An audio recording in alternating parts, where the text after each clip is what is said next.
With Doubtnut, get instant video solutions to all your maths, physics, chemistry, and biology doubts. Just click the image of the question, crop the question, and get instant video solution. Download Doubtnut app today.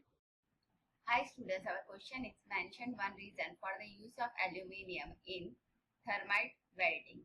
Okay, so let's find the correct answer for this. So in aluminium thermite welding,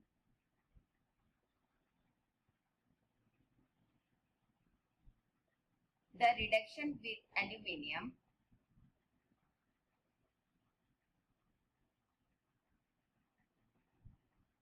is highly exothermic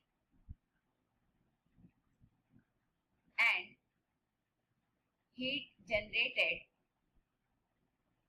is sufficient to melt the metal,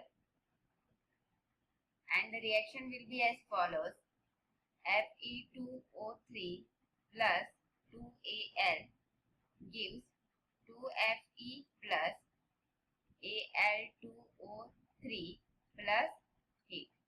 Okay, so here we can say it as aluminium is strong reducing agent and its reaction is as here Fe is highly exothermic. Okay, so this is our correct answer for the given question. For class 6 to 12, IIT JEE and NEET level. Trusted by more than 5 crore students. Download Doubtnut app today.